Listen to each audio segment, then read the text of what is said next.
Hello everyone, আসসালামু আলাইকুম। কেমন আছেন সবাই? আশা করি সবাই ভালো আছেন। আল্লাহর রহমতে আমিও ভালো আছি। আবারও সবাইকে ওয়েলকাম জানাচ্ছি আমার নতুন আরেকটি ভিডিওতে। আজকের ভিডিওটা আমি সকাল থেকেই শুরু করেছি। আমাদের জমির আশেপাশে বেশ খানিকটা জায়গা ছিল, তো সেই জায়গাগুলোতে আমরা বেশ কয়েকটা কলা গাছ লাগিয়েছিলাম। দেখতে দেখতে কলা গাছগুলো বেশ বড় হয়ে গেছে এবং ফল দেওয়া শুরু করে দিয়েছে। আমরা বেশ কয়েকটা কলা কেটে নিয়ে এসে খেয়েছি। আজকে সকালে আর একটা কলার কাইন কেটে নিয়ে এসেছিল রেডিওর আব্বু। আমি আর রেডিও যেহেতু সব ধরনের কলা খেতে পারি না, সেজন্য রেডিওর আব্বু সব ধরনের কলা গাছই গেড়েছিল, কিন্তু তার ভিতরে সবরি কলা গাছই বেশি গেড়েছিল। আমার কাছে মনে হয় সব কলা গাছ থেকে সবরি কলা গাছটাই ভালো, কারণ গাছটা গাড়া ৩-৪ মাসের মধ্যেই আপনাকে ফল দিতে শুরু করবে এবং ১.৫ থেকে ২ মাস পরেই ফলগুলো কাটতে পারবেন। এই সবরি কলা কাইনটা যে বেরিয়েছিল আমাদের কারোরই খেয়াল ছিল না, যে কারণে কাইনটা কাটতে আমাদের বেশ লেট হয়ে গিয়েছিল। প্রায় ৩ মাস হয়ে গেছে, যার কারণে কলাগুলো অনেক বাড়তি হয়ে গেছে। পাকার পরে কিন্তু এই কলাগুলো বেশি ভালো লাগবে না, ভেতরে শক্ত হয়ে থাকবে। আমরা পরিবারে যেহেতু ৪ জন লোক, সেজন্য এতগুলো কলা খাওয়া সম্ভব না। আর আমরা যেহেতু নিজের হাতে পাকিয়ে খাই, খুব তাড়াতাড়ি নষ্ট হয়ে যায়। আমরা তো আর মেডিসিন দিতে পারি না, সেজন্য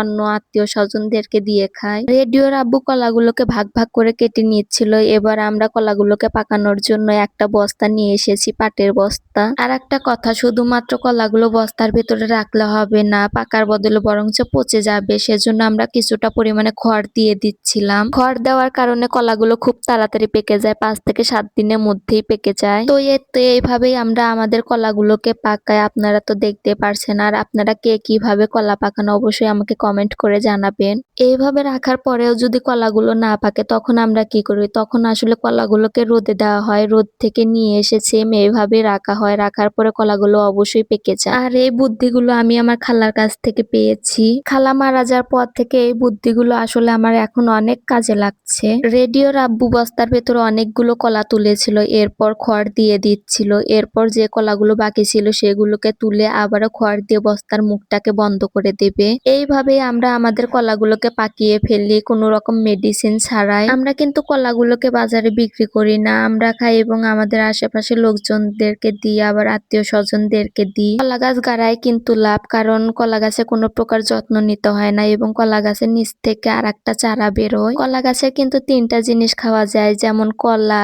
কলার থোড় খাওয়া যায় এবং কান্দাল খাওয়া যায়, যে কান্দালগুলো ঢাকা শহরে মানুষ কিনে খায়। এই কাজগুলো কমপ্লিট করে সকালে খাওয়া দাওয়া শেষ করে এদিকে দেখি যে কাপড়ওয়ালা আঙ্কেল চলে এসেছে। গ্রাম অঞ্চলে কিন্তু এইভাবে কাপড় বিক্রি করতে আসে। আর আমরা যেহেতু সংসারে কাজ বাজ করি, একটা কাপড়ের জন্য তার বাজারে যাওয়া যায় না, সেজন্য এই দোকানদারগুলোর থেকেই আমরা কাপড় কিনে থাকি। আঙ্কেলটা অনেক ধরনের কাপড় চোপড়ই নিয়ে আসে, যেমন গজ কাপড় নিয়ে আসে, আবার ওড়না নিয়ে আসে, এক্সট্রা করে 3 পিস নিয়ে আসে, বাচ্চাদের জন্য প্যান্ট নিয়ে আসে। আমি কিন্তু গজ কাপড়গুলো নাড়াচাড়া করে দেখছিলাম যে কোনটা বেশি ভালো লাগে, আমি একটা গজ কাপড় নেব। সেজন্য অনেকক্ষণ ধরে খোঁজাখুঁজি এবং হাতাহাতি করার পরে আমার কোনো কাপড়ই পছন্দ হচ্ছিল না। আমার একটা বদ অভ্যাস আছে, আমি যখন বাজারেও যাই তখন আমার কোনো কাপড় চোপড় ভালো লাগে না। ভালো লাগে না বলতে আমি কিন্তু ঠিকভাবে পছন্দ করতে পারি না। আমি যখন বাজারে যাই তখন ভাবি যে এটা পরলে কি আমাকে ভালো লাগবে, এটা ভেবেই আমি সারা বাজার ঘুরে তারপর কেনাকাটা করে বাড়িতে চলে আসি। বাড়িতে আসার পরে আবার ভাবি এটা হয়তো ভালো লাগছে না, দোকানে ভালো লাগতেছিল, এখন আর ভালো লাগছে না। ওড়নার কালেকশন গুলো আমি দেখছিলাম, মোটামুটি বেশ ভালোই লাগছিল।